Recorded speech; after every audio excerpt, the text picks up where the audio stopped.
Bismillahirrahmanirrahim. Assalamualaikum warahmatullahi wabarakatuh.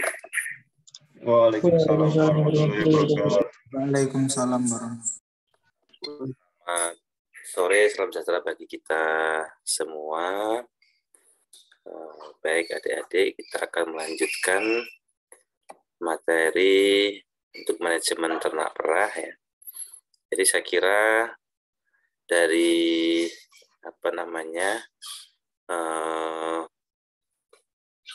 Bu Susi, ya, Bu Yuli dan Bu Woro sudah menyampaikan terkait pemeliharaan pedet, kemudian manajemen pakan, kemudian dan yang lainnya. Saya akan coba sedikit menyampaikan dulu terkait manajemen ekosistem, dan ekosistem itu nanti di pendahuluan. Kemudian menyampaikan pandangan, saya kira Bu Yuli sudah ya, saya akan menambahkan saja di sini sepintas, jadi tidak saya detailkan. Kemudian nanti ke manajemen reproduksi dan breeding pada sore hari ini. Sedikit nanti tentang USG, nanti lebih dalamnya ada di mata kuliah bioteknologi. Kemudian manajemen pakan juga karena sudah diberikan, nanti mungkin sepintas saja. Manajemen pemarahan ya, saya kira itu belum, biosecurity, ya. Kemudian manajemen daya dukung, nanti ada bukan di slide ini, di slide yang lain. Manajemen daya dukung sapi perah, kemudian judging atau penilaian, dan yang terakhir adalah proyeksi populasi produksi susu. Jadi kalau adik-adik mau menyusun proposal studi kelayakan untuk proposal usaha sapi perah, itu misalkan nanti diminta membuat ya dengan feasibility study untuk modal awalnya taruhlah misalkan dari 20 ekor induk ya. Nanti selama 5 tahun atau 10 tahun itu populasinya berapa peningkatannya. Ya, kemudian dari situ peningkatan populasi itu kan juga nanti jantan akan dijual, yang betina akan dipelihara. Jadi selama 5 tahun itu berapa nanti perkembangan populasinya.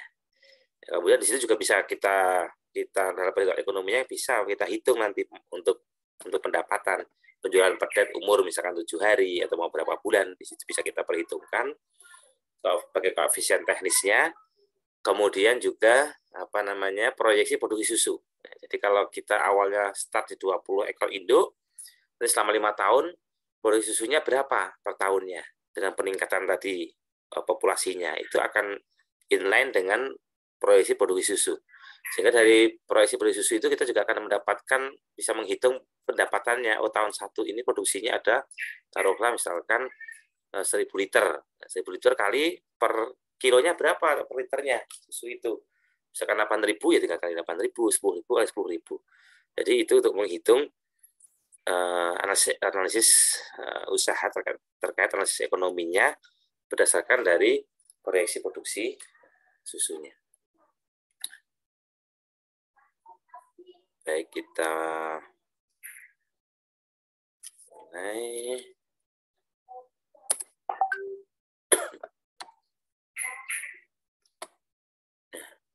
Untuk pendahuluan, ya, saya kira sebagaimana yang dahulu sudah pernah kita sampaikan, ya, bahwa 3 syarat utama peternak sapi perah itu, yang pertama harus cinta ya, terhadap sapi perah dipelihara.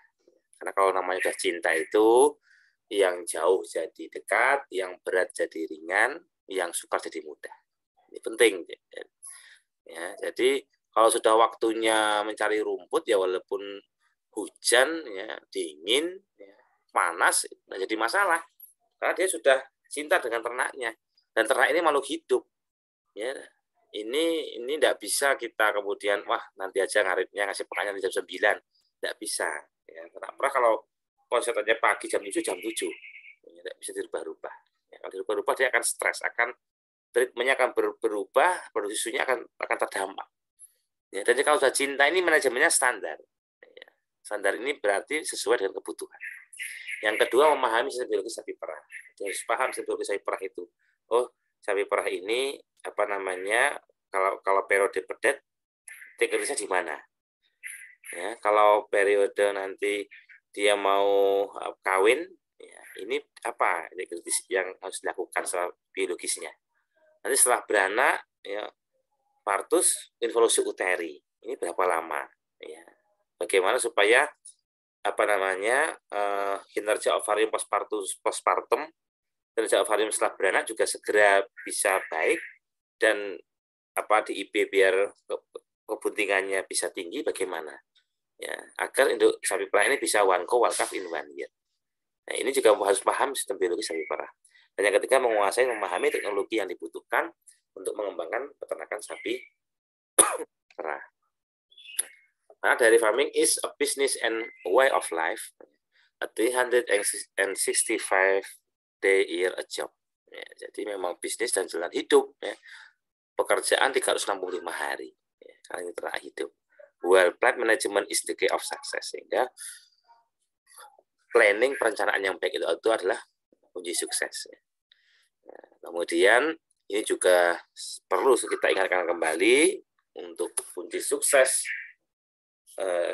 key of success dari cattle farming ini adalah yang pertama, should have a plant breeding program that increases the genetic level of the herd for production. Harus mempunyai perencanaan breeding program yang baik. Ya, sehingga genetik yang kita pelihara ini dalam populasi kita ini setiap tahun ada peningkatannya. Genetik ini walaupun dalam teori performance sama dengan genetik plus environment, genetik hanya 30%, tapi ini penting karena genetik itu yang pertama sebagai faktor pembatas, yang kedua dia diturunkan. Ya, faktor kebakaan yang akan diturunkan.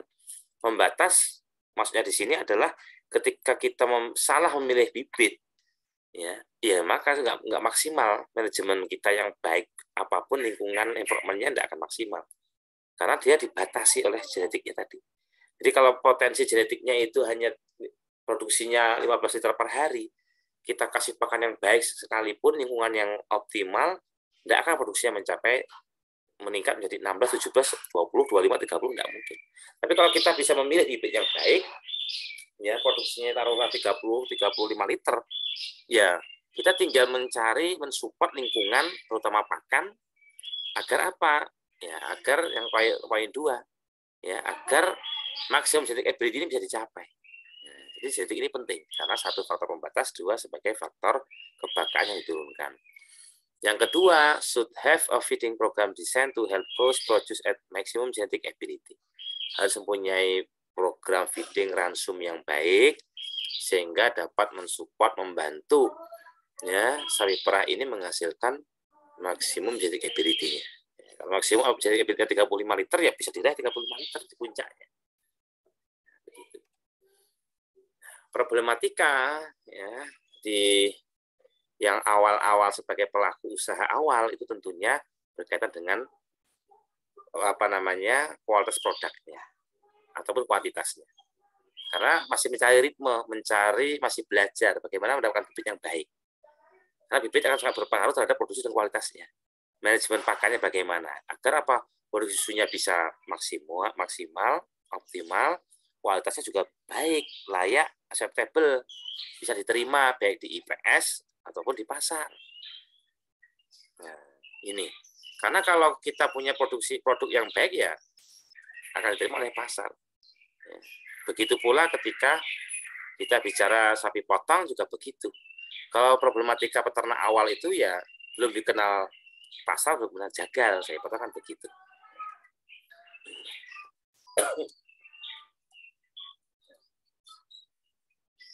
Sehingga di sini kita lanjutkan bahwa seorang peternak itu harus atau insan peternakan, akademisi peternakan ini harus ulet, disiplin, pantang menyerah, kreatif, ya, dan diiringi dengan ibadah dan doa. Kenapa harus ulet, disiplin, pantang menyerah, dan kreatif? Ya, dan juga dengan doa karena usaha bidang peternakan ini kan kita bicara sapi perah, kambing perah juga sama. Ya, ketika kita sudah buat SOP ya harus kita laksanakan SOP itu. Kalau jam 7 pagi postat, jam 7 pagi. Jangan dirubah-rubah tadi. Kalau nggak disiplin ya otomatis produksinya nggak akan stabil. Kita mudah menyerah, ya, mudah putus asa, ya terkena ujian sebentar sudah menyerah. Kemudian saat ini ya kalau mau jadi peternak yang sukses, mau tidak mau, suka tidak suka, kalau saya wajib ikut komunitas, ikut asosiasi, ya, memanfaatkan teknologi informasi komunikasi yang benar, yang baik, yang optimal, mau silaturahmi. Ya, kemarin adik-adik ya main ke Jingkak Farm ya, tempatnya kemarin di Seragen kemarin ya, Ranggumolong. Ya, di sana ada melihara kambing, domba, ya, baik perah ataupun potong. Ya. Ini ada komunitas HPDKI Indonesia, ada HPDKI. Kalau kemarin lihat stand stand kemarin ya, HPDKI Klaten ada, Wonogiri ada, Karanganyar ada, Seragen ada. Nah ini saya sarankan adik-adik dari sekarang ini mahasiswa peternakan UNS ini wajib mengikuti asosiasi-asosiasi yang ada. Ya. Bu Yuli salah satu dewan pakar HPDKI. Ya. Pak Joko di HPDKI. Saya juga masuk misalkan di komunitas, baik itu di ISPI, kemudian di beberapa komunitas peternakan juga bergabung. Ya ini karena apa, Dik? Di dalam asosiasi komunitas ini adik-adik akan bertemu dengan peternak, dengan pedagang, dengan dokter hewan, dengan insan stakeholder terkait bidangnya komunitas ini. Sehingga disitulah kesempatan adik-adik mau silaturahmi, mau belajar, di situ bisa. Karena kita ada dalam asosiasi itu ada temu daratnya, kopi daratnya. Jadi ngopi-ngopi ya, sekarang silaturahmi. Ini kan peternak kita ini baik-baik, insya Allah. Kalau kita mau silaturahmi, mau belajar, insya Allah mereka tidak pelit ilmu. Ya. Bahkan kita mau nyari bibit, mau jual juga bisa di sini. Ada kesulitan pemasaran pun, insya Allah kalau kita mau silaturahmi, ya, mau aktif di asosiasi, pasti akan ada jalan keluarnya. Kalau kita mau ada permasalahan marketing misalnya, di situ nanti kita bisa ketemu teman-teman yang baik, yang satu visi. Nah, ketika kita di asosiasi, di komunitas, sering silaturahmi, memanfaatkan teknologi informasi komunikasi yang ada, maka kita bisa menerapkan apa? Good dairy cattle farming practices. Ya, kita bisa melaksanakan manajemen pakan yang baik, manajemen kesehatan, sehingga ternaknya sehat, pakannya, BCS-nya oke, breeding dari produksinya. Kalau ini bisa kita laksanakan, maka apa? Produktivitas ternak itu akan baik. Ya, baik itu produksi susunya, kualitas susunya, termasuk reproduksinya. Ya, kalau kita punya kualitas susu dan produk susu yang memuaskan, yang baik, maka produk kita itu akan bisa diterima oleh masyarakat, oleh konsumen, dan mendapatkan kepercayaan, trust and acceptable. Ya. Kalau ini kita sudah akan dicari nanti. Adik-adik begitu pula ternak potong. Kalau bisa menghasilkan ternak potong, apa yang dilihat? Persentase karkasnya. Ya, kalau persentase karkasnya jadi ya 50% lebih up ya itu maka akan diterima acceptable di pasar oleh jagal ya. Meat bone rasionya oke ya, warna dagingnya baik. Wah, itu udah usah bawa ke jagal, ke pasar, akan dicari oleh jagal, dicari oleh pasar. Ya, itu.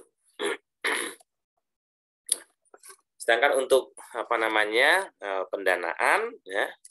untuk pendanaan ya kita harus punya financial plan yang menyeluruh. Perencanaan itu harus detail. Ya. Kalau perencanaan dana nggak detail, ya kita masih milih yang sekunder, apalagi tersier, akan kehabisan nafas di sini. Over budget. Kita pemeliharaan sapi perah baru 10 ekor. Sudah beli mesin perah. Wah, tidak efisien. Mesin perah paling tidak kalau saya 20 ekor. 20 ekor itu satu peternak bisa. Nah, Anda bisa cek di YouTube. Nah, itu ada peternak hanya dengan satu tenaga kerja, itu kalau 10 ekor itu masih mampu. Tapi kalau 20 ekor satu orang tidak mampu merahnya nanti, kelamaan membersihkannya. Ya, tapi dengan alat perah bisa. Jadi ini harus dihitung mana yang proporsional. Kalau masih skala 3, 7 ekor, 10 ekor, kalau saya tidak usah pakai tenaga kerja keluarga saja. Ya. Itu masih mampu. Simulasi produksi. Ya. Dengan kita mau ikut asosiasi, kita mau magang, mau belajar, kita bisa membuat simulasi untuk membantu menentukan skala usaha yang tepat. Rotasi produksinya optimalnya bagaimana? Bahan bakunya kita ambil dari mana? Kontinuitasnya produksinya bagaimana? Ya. forecasting penjualan, ya apa saja yang menjadi pemasukan setiap bulannya, berapa perkiraan produksi rutinnya, sehingga dapat diprediksi keuntungan. Berapa break even point-nya, atau rencana scale up peningkatan usahanya bagaimana.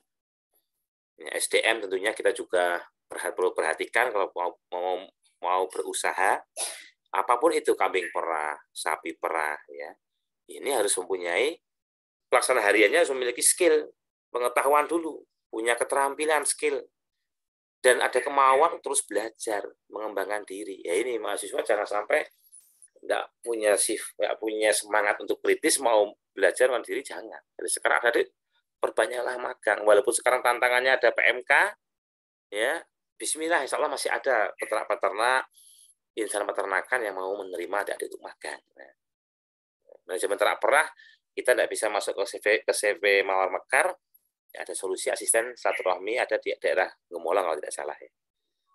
Mampu melaksanakan SOP yang ditetapkan. Kalau kita sudah buat SOP, standar operasional prosedur, ya harus dilaksanakan. Percuma ada SOP yang kita laksanakan. Ya, bagaimana juga SDM itu harus berorientasi kepada target. Ya, memiliki ide yang terus bertumbuh, mencapai target dan memajukan usaha, mampu membuka diri, ya, berjejaring, berkolaborasi untuk meningkatkan proses usaha. Ini mau tidak mau membuka diri. Kita harus, yang sekarang mungkin masih introvert, masih merasa canggung untuk berkomunikasi, canggung untuk ketemu dengan orang, dari sekarang masih mahasiswa ini dilatih. Mumpung belum terlambat, ada terlambat dalam belajar, ada terlambat. Ya, banyak peternak-peternak sekarang itu justru yang notabene bukan orang peternakan. Ya, Pak siapa kemarin, yang Singkrak Farm kemarin, Pak siapa kemarin? Almon ya, Pak Amon ya. Pak Amon itu bukan orang peternakan. Sekarang jadi salah satu ketua asosiasi ini saya Sragen beliau, ya. Yang di Jogja ada Mas Darmaji, Pak Darmaji itu dari teknik sipil, kontraktor, ya. D3 vokasi, D3 teknik sipil UGM tahun 93 atau 92, ya. Sekarang banding setir dari kontraktor ke peternak kambing, ya, punya 500 ekor beliau, ya. Nah ini karena apa? Mau belajar, membuka diri, punya kepribadian yang baik, ya. Tentunya SDM juga harus punya kepribadian yang baik, karena tidak jarang justru jatuhnya usaha itu karena kepribadian tidak baik, tidak jujur, tidak bertanggung jawab, ya. Kalau sudah usaha, walaupun itu saudara, ya kita harus proporsional, ya, harus dihitung skala usahanya. Kalau ini usaha, ya usaha, bertanggung jawab terhadap tugas kewajiban diberikan, terbuka terhadap masukan, mau bekerja sama secara sehat dengan atasan ataupun sama karyawan.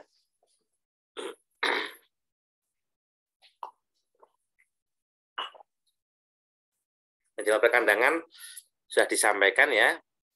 Ya, tapi kita cepat saja biar untuk wawasan aja ini, ya. Jadi bagaimana manajemen perkandangan yang baik? Mengapa manajemen perkandangan itu penting? Karena ini perkandangan dan peralatan ini juga salah satu faktor penentu hasil produksi. Kalau kandangnya, peralatannya ini tidak bersih, ya, penyakit mudah masuk, ya, sirkulasi udara tidak lancar. Ya, jadi kalau kandang ini seperti rumah, deh, ya. Sehingga disebut juga kalau kita bisa sapi perah, dairy housing, ya, perkandangan sapi perah. Ini kata kuncinya satu adalah kebersihan, sanitasi, sirkulasi udara, ya. Jadi suhu di dalam jangan sampai terlalu panas, karena heat stress itu besar pengaruhnya terhadap sapi perah, produktivitas sapi perah. Kemudian harus sehat, ya, sehat, kemudian bersih. Nah ini, karena begitu sudah nggak, kalau kotor, lalat itu sudah datang, wah ini bermasalah. Lalat ini nanti akan mengganggu produksi, itu bisa sampai 20%, 25% turunannya karena faktor lalat ini. Ternaknya gatal, gelisah, ya, nanti menggaruk-garukkan, luka kena ditempeli lalat juga, nanti akan abses, bernanah, belatungan, ya. Dan lalat dari berpindah tempat bisa membawa vektor penyakit nantinya. Nah,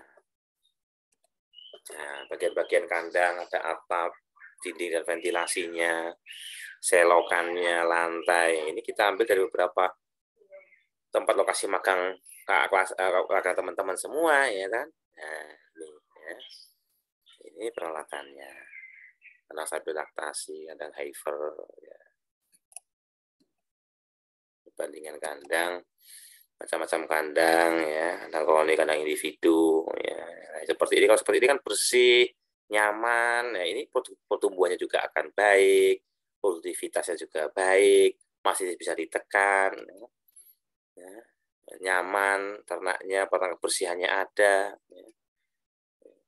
Ini salah satu di lokasi mahasiswa yang magang, ya. Ini 1 kali sehari sampai Jumat, ya, pada pagi hari scrapingnya, flushingnya 2 kali sehari. Nah, ini bersih jadinya. Fungsi kandang saya kira sudah dijelaskan, saya tidak usah mengulang, ya. Oke, ini di UPBS, kalau ini gambar-gambarnya, ya.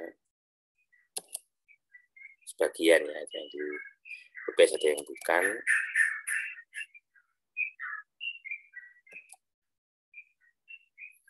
Nah, jenis kandang.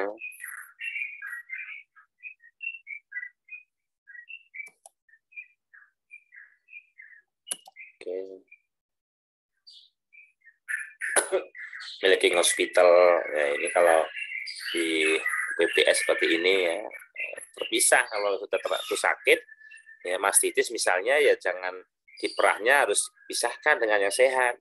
Nanti tidak sebagai membawa bakteri, ya, menular. Dan tidak boleh dikonsumsi. Karena apa? Mengkonsumsi obat antibiotik itu nanti terakumulasi, ya, antibiotiknya di dalam produknya berupa susu. Sehingga biasanya penanganan mastitis itu susunya tidak dikonsumsi, ya, dibuang. Karena apa? Akumulasi itu. Kemarin menguji magang lupa, ya, nggak tahu kenapa kok kalau dikasih obat, ya, sedang ada program pengobatan kok nggak antibiotik kok nggak dikonsumsi susunya, ya. Dia jawab beracun. Kenapa kok beracun? Toksik deh? Nggak tahu, karena ada akumulasi tadi, akumulasi antibiotik itu bisa terakumulasi dalam produknya berupa susu tadi, ya. Itu sama kalau kita bicara ayam, zaman saya dulu kerja di peternakan ayam, ya, itu idealnya sih 3 hari sebelum panen itu, ya, tidak boleh mengkonsumsi obat, ya. Tetapi kadang pasangan di lapangan kalau penyakit datang, ya, kita daripada ayam kita mati banyak sekali harian sudah umur panen bobot 1,72 kilo, sehari mati 50, 100, itu kan, ya, kadang obat juga masih masuk. Sehingga disitulah menjadi kalau kita mengolah produk peternakan itu juga harus bijak, ya. Oh, kalau ayam broiler, ayam petelur afkir itu kita kukus dulu misalnya, nanti kan keluar banyak minyaknya. Itu salah satu mengurangi minyak, ya, dan sebagainya.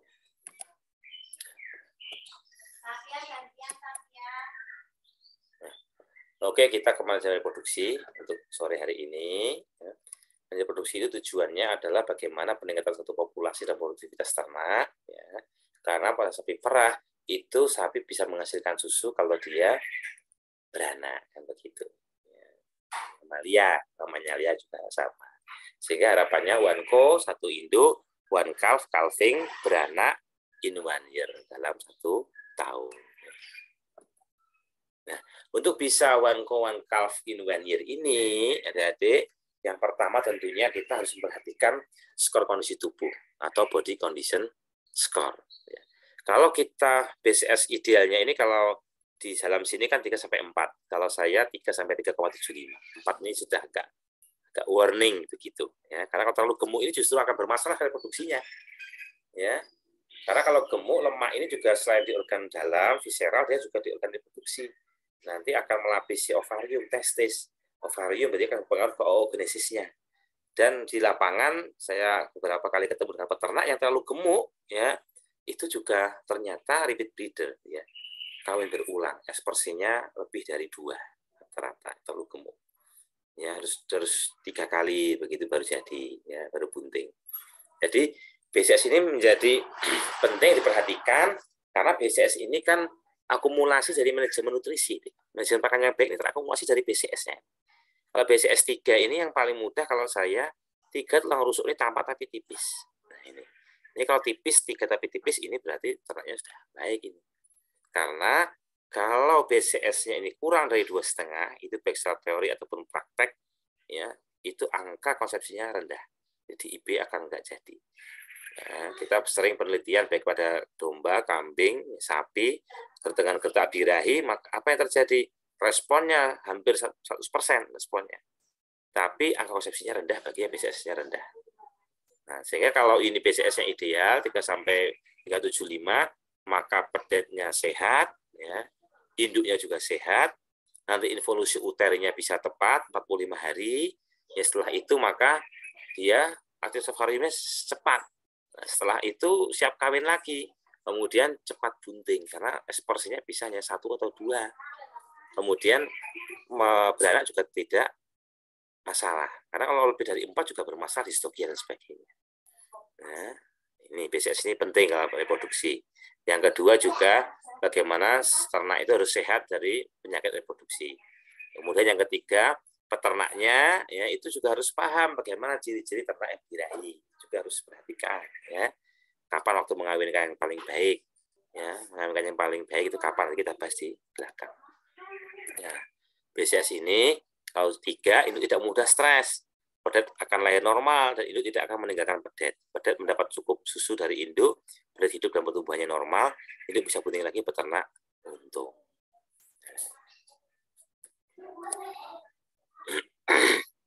Nah, ini saya ambil di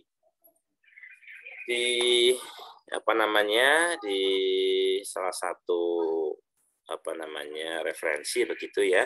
Tetapi perkembangan sekarang saya tidak ada yang beberapa kurang pas begitu. Tapi kita lihat penyebab perkembangan produksi ternak Calving interval lebih dari 18 bulan. Ya, 18 bulan ini sudah ya alhamdulillah sekarang kisarannya rata Calving interval di angka 15 bulan begitu ya. Sekarang sudah lebih baik lah saya kira. Ya. Ya, pola perkawinan yang kurang benar. Pola benar ini apa? Jangan sampai terjadi inbreeding adik-adik. Ya. Inbreeding itu apa? Perkawinan sedarah. Ya, atau incest. Kalau incest itu kan perkawinan dekat ya, bisa dengan sepupu. Tapi kalau ini saya perkawinan sedarah jangan sampai. Jadi kalau mengawinkan misalkan sapi perah ya.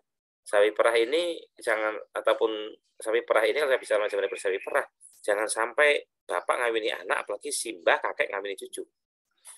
Jangan sampai. Ya. Jadi kalau kita IB dengan Friesian Holstein, perjalanan FH kan mungkin di Singosari misalkan ada 3. Di sana ada Janoko, misalkan ada Werkudara, ya, ada apa namanya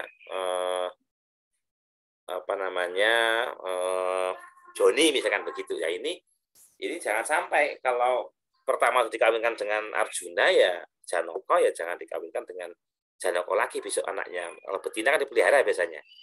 Nah, karena kalau dikawinkan dengan FH boleh, tetapi jangan dengan ayahnya. Ya, tapi potong juga begitu. Oh, kita maunya dengan limosin. Anaknya keluar 50% limosin, 50% PO misalnya. Jadi limosin PO. Ya, bapaknya namanya misalkan apa namanya Frank gitu. Nah, nanti ketika ada anak namanya Mawar, ya Mawar jangan dikawinkan dengan Frank lagi. Boleh dengan limosin lagi biar munculnya mendekati arah limosin. Ya, tapi jangan Frank, tapi John misalnya. Nah, ini perkawinannya harus benar. Karena kalau inbreeding itu yang paling terdampak nanti reproduksinya. Ya, reproduksinya akan paling terdampak. Reproduksi ya, biasanya apa nanti, karena stadium inbreeding sekian persen itu akan mengurangi ukuran size daripada ovarium. Ini penelitian almarhum pembimbing saya Pak Prabowo Pronoputra dari FKH UGM. Pembimbing S3 saya, ke promotor saya. Itu beliau melakukan penelitian setiap laju inbreeding sekian persen, maka size daripada ovari itu mengecil. Kalau size-nya mengecil, pabrik ovumnya mengecil, ya otomatis ya hormonnya akan berpengaruh, sehingga apa yang terjadi? Repeat breeder, kawin berulangnya tinggi. Ya, nanti bisa hipofungsi ovari dan sebagainya. Nah, kemudian pengaturan birahi yang tidak tepat, dan kualitas pejantan. Tapi kalau sekarang pejantan sudah IB rata-rata dek, ya dari semen beku itu sudah pilihan ya, sudah pilihan. Tetapi kadang pelaksanaan IB-nya, ya rendahnya pengetahuan tentang IB, petugas IB yang kurang terampil. Jadi di sini apa namanya peran tadi ternak oke, peternak juga harus diperhatikan. Peternak ini harus tahu, oh kalau waktu mengawinkan itu ideal 12-18 jam dari awal birahi. Nah, itu harus tahu. Oh, puncaknya itu biasanya mendekati ovulasi itu mukosa lendir itu melimpah sekali. Nah, ini berarti harus segera di IB.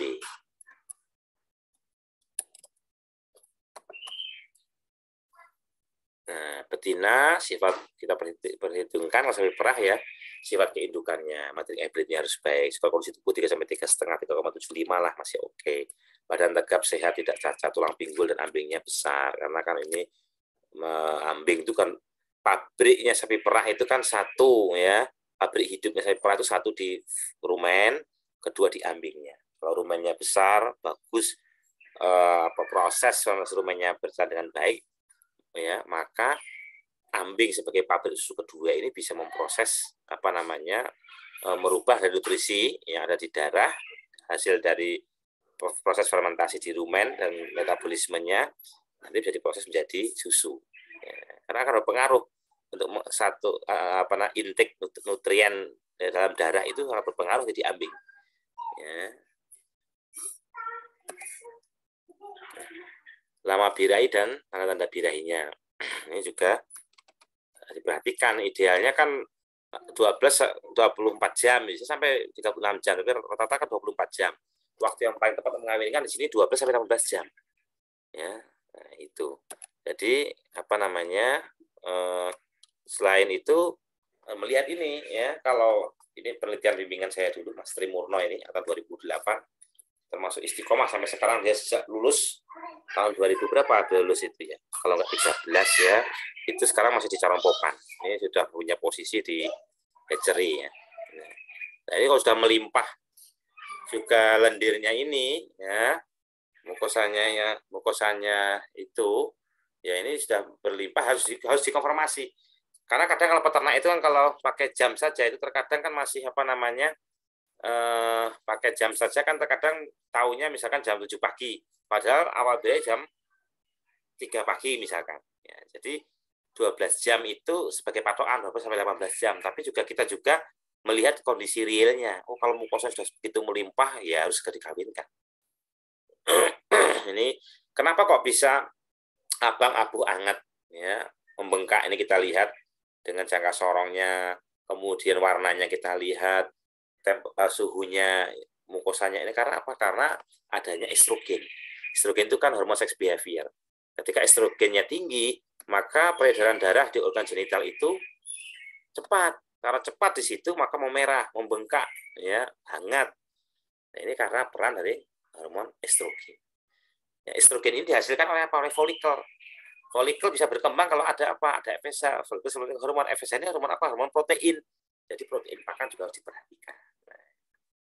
Ini itu juga sampai ke pakan juga akan berpengaruh besar. Sehingga nanti adik-adik semester berikutnya kalau mengambil mata kuliah ilmu reproduksi ternak ya, itu kalau bidang saya nanti yang saya sampaikan topiknya adalah terkait bagaimana pengaruh hubungan nutrisi terhadap reproduksi. Itu.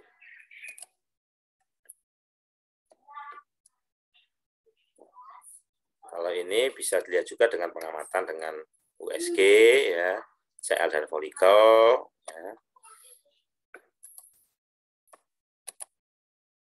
Dan waktu mengawinkannya kalau saya birahi pada pagi hari ya berarti sorenya ya. Kalau pada sore hari ya esok paginya. Kalau malam hari berarti esok hingga siang harinya. B. Ini Mbak Yunita, ini salah satu bimbingan magang dan bimbingan skripsi saya, magang di BPS ya. Di sana dapat keterampilan IB, sinkronisasi estrus, dan terampil ini ya. Sekarang sudah bekerja di Calon Popan di bagian seperti quality controlnya di karkas ya. Jadi membawa sekian staff begitu ya. PKB masa kebuntingan ya, juga perlu dilaksanakan, biasanya akan nampak ketika 3 bulan ya, kebuntingan itu. Pertama-tama mengaruhi kondisi reproduksi hormonal ya. Apabila kurang stabil bisa menyebabkan CL persisten, kista, hipofungsi ovarium ya.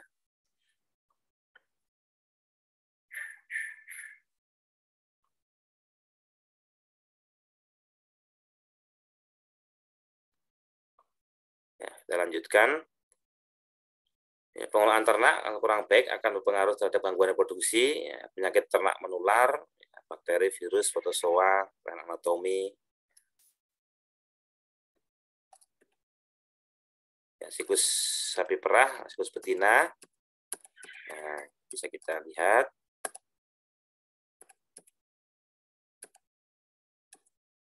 Nah, jadi harus tahu siklus biologisnya ya. Pedet betina, lepas sapi, betina ini ketika pedet berarti kolostrum harus diberikan ya ta.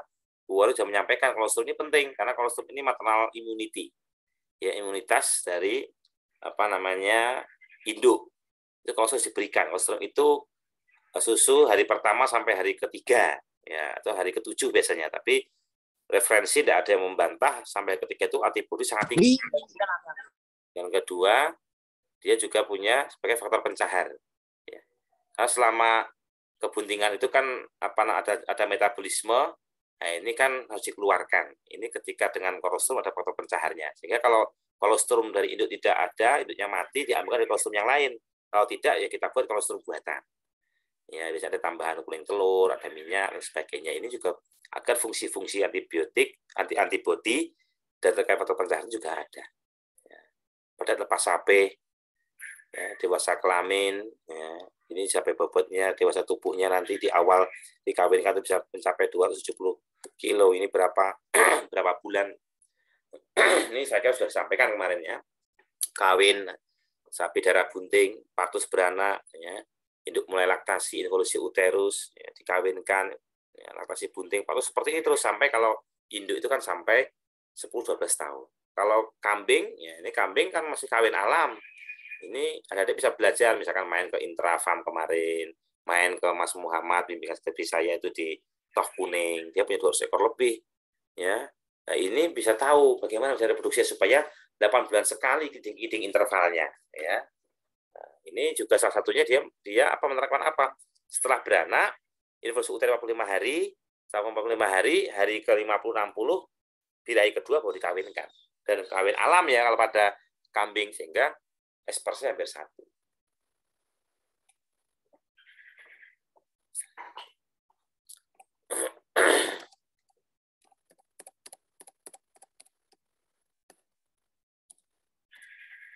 Nah, kalau pada jantan ya, pada jantan ini lepas sapih, dewasa kelamin, dewasa tubuh, dikawinkan. Ya, kalau menjadi pejantan, kalau tidak, pubertas, penggemukan di sini. Ya, penggemukan kemudian dipotong. Jadi sekarang dengan adik-adik kemarin kunjungan ke Mandiri Farm, tempatnya siapa kemarin itu di Boyolali, di Musuk, Pak Munawar ya. Nah, ini ternyata penggemukan sapi potong pejantan FHR juga potensial ya. Potensial ternyata, karena kemarin kan rata-rata keuntungan minimal 500.000 minimal sebulannya. Rata-rata 600.000. Setelah saya wawancarai ya kemarin saya wawancarai, pakan berapa? Ya, pakan rata-rata di sana maksimal 20.000. Range saya sampai 20, maksimal 25.000 maksimal. Ya, kalau maksimal pakannya 25.000 taruhlah, kemudian biaya lain-lain 5.000 per ekornya 1 hari, jadi 30.000 biaya per ekor per hari. ADG kan kita tanya kemarin, ADG-nya rata-rata 1 kilo. ADG 1 kilo kalau berat hidup sapi itu rata-rata normal itu 50.000, ya 50.000 berarti kan masih ada margin selisih 20.000 deh, ya per harinya, yaitu ADG-nya 1 kilo, biaya pakan dan lain-lain 30.000, masih ada selisih 20.000. 20.000 kali 30 hari, 600.000 sebulan, ya betul hitungannya. Nah, ini aplikasi ultrasonografi pemeriksaan sudah sapi hewan besar. Ini nanti di biotek saja, adik-adik. Tapi tidak apa-apa saya sampaikan sedikit bahwa gelombang suara yang didengar telinga manusia ini 20-20.000 Hz. Tapi kalau ultrason itu bisa memancarkan gelombang 1 MHz sampai 10 MHz. Dikirimkan, kemudian dipantulkan, ekogenik. Dan tidak dipantulkan ekogenik, masuk ke impuls listrik, terbaca di layar monitor. Jadi semakin, nah ini namanya probe. Nah, ini probe, ini ada kristal piezoelektriknya. Inilah yang memancarkan gelombang ultrason, menangkap Nah, dipindai nanti tergambar, terinterpretasi dalam gambar, image di sini, di layar monitor ini. Ini ada freeze-nya. Ya, freeze ini dibekukan, ini bisa kita melihat beberapa detik, kanan, kiri, atas, bawah. Ya. Baru kita ambil gambar yang paling jelas. Ini Exaco, berat 3 kilo seperempat. Ya. Ini saya termasuk yang awal menggunakannya di Batu Raden tahun 2011. Saat itu harga masih 200 juta ini, in Perancis ya. Kalau sekarang sudah banyak murah deh, 30 juta, 50 juta sudah dapat sekarang USG, walaupun mungkin in China mungkin ya. Ini di lokal sapi potong gratis. Kalau kita pakai USG juga menggunakan kopling gel ini untuk hasil yang optimum ya. Ini kalau pembimbing saya Pak Prabowo almarhum itu sudah tidak usah pakai diplastiki kopling gelnya, karena beliau fiksasi ovariumnya itu cepat sekali. Kalau kita masih lambat, ini ya belum sampai ovarium sudah habis, belum sampai atas ovarium memindai itu sudah habis kopling gelnya ya. Nah, ini dengan operator, satu ya palpasi rektalnya, satu operasional di operator di sini. Ini saya bantu Pak Aryogi, peneliti senior di lokasi Potong Grati. Saat penelitian ini tahun 2010, ini Pak Dikman itu masih mungkin belum S3 mungkin. Sekarang sudah S3, pulang S3 sudah jadi kepala bayi di lokasi Potong Grati. Kalau kita kemarin tidak ada PMK, kita bisa main ke lokasi Potong Grati. Ini di Batu Raden, ya, ini 30 ekor penelitian saya di sapi perah yang digunakan, saya dibantu 2 dokter hewan untuk palpasi. Ini capek deh kalau kita ini lakukan sendiri ya. Ini kalau merejan kita tekan sini tulang belakangnya ini biar dia kendor dan kita bisa masuk lagi ke dalam. Ini sudah sama menggunakan plastik sheet, menggunakan glove ya. Ini Pak Prabowo almarhum, ini kanan kiri sudah aktif semua ini. Ini pakai tangan kanan beliau Pak, palpasi ya. Biasanya rata-rata tangan kiri. Saya tanya seminggu sudah dipakai untuk palpasi rektal di Bandung, baru menggunakan pakai yang kanan.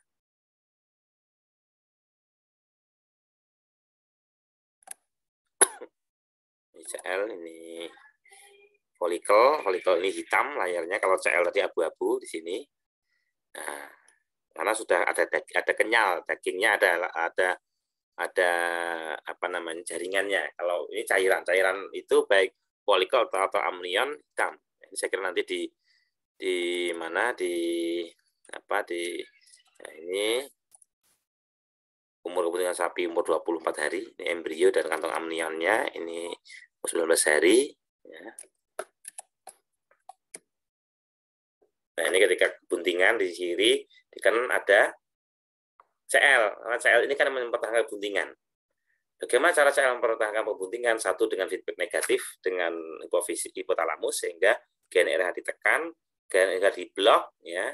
Tidak terjadi kalau GNRH diblok, tidak ada disekresikan FSHLH oleh hipofisis anterior, tidak ada perkembangan folikel, nggak ada perkembangan folikel, tidak ada estrogen, tidak ada estrus.